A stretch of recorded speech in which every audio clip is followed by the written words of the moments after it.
Bismillahirrahmanirrahim. Öncelikle malum Türkiye genelinde ciddi manada bir konut fiyatı yükseldi. Gerçekten şu anda alım gücünün çok zor olduğu bir dönemde geçiyoruz. Ondan dolayı Gaziantep'imizde de ciddi manada bir konut fiyatı yüksekliği var. Yani bu semt ayrımı yapmadan ciddi manada isterse normal bir semtte, lüks bir semtte hiç fark etmiyor. Bu manada ciddi bir konut yükselişi var yani. Şimdi kentin belli bölgelerinde daire fiyatları 1 milyon TL'nin üzerindedir. Başarısız ekonomi yönetiminin bu ülkeye verdiği zarar her geçen gün katlanmaktadır. Vatandaşımız birçok alanda zor günlerde geçmektedir. Hayat pahalılığı artık dar gelirliliğin kaldırabileceği sınırı çoktan aştı. Geçimi bile zor sağlayan vatandaş konut almayı bırakın artık evinin kirasını neredeyse ödemeyecek duruma geldi. İnşaat sektöründe yaşanan maliyet artışları ve döviz karşısında TL'nin yaşadığı değer kaybı başta konut olmak üzere gayrimenkul fiyatlarını adeta uçurdu. Bu durum hem vatandaşı hem de sektör temsilcilerinin sıkıntı yaşamasına neden olmaktadır. Kentimizde konut arzı talebi karşılamadığı için konut alımı ve kira sorunu içinden çıkılmaz hale geldi.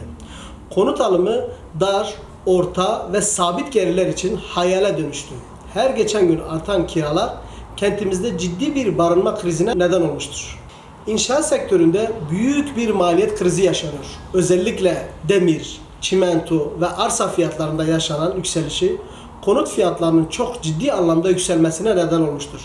Gaziantep'te bir arsanın maliyeti 500.000 TL civarındadır.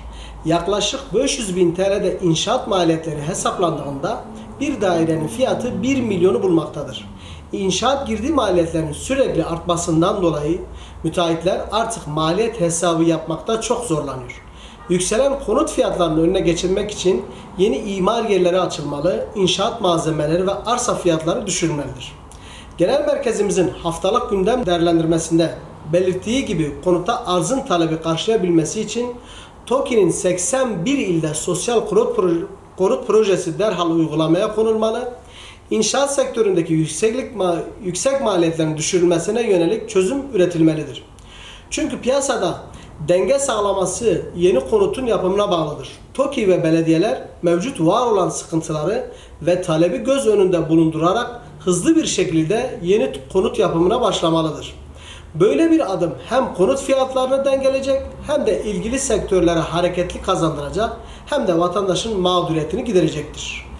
Şahinbey ve Şehit Kamil ilçelerimizde mahallelerde başta olmak üzere özellikle çarpık yapılaşmanın olduğu bölge ve mahallelerde acilen kentsel dönüşüm başlatılmalıdır. Kentsel dönüşüm çalışmalarının başlatıldığı ancak bir türlü çalışmaların tamamlanmadığı ve yarım bırakıldığı her mahallelerde artık çalışmalar acilen hızlandırılmalıdır. Büyükşehir Belediyesi başta olmak üzere ilçe belediyeler kent genelinde hazine arazileri üzerine uygun fiyata konut yaparak halkın hizmetine sunmalıdırlar. Halkın hizmetine sunacak konutlar yapılırken vatandaşlar kesinlikle bankalara ve faize bulaştırılmamalıdır. Dar gelirli vatandaşlarımız için acilen TOKİ 81 ilin tamamında konut yapımına başlayıp bu manada vatandaşın bu arzını talebini karşılaması lazım. Siz bunu yapmadığınız müddetçe gerçekten şu anda bazı bölgelerde özellikle kira fiyatlarının 3.000, 5.000, 6.000 olmasından dolayı asgari ücretlinin geçimini zar sokladığı bir dönemde bu kiraların ödemesi mümkün değildir.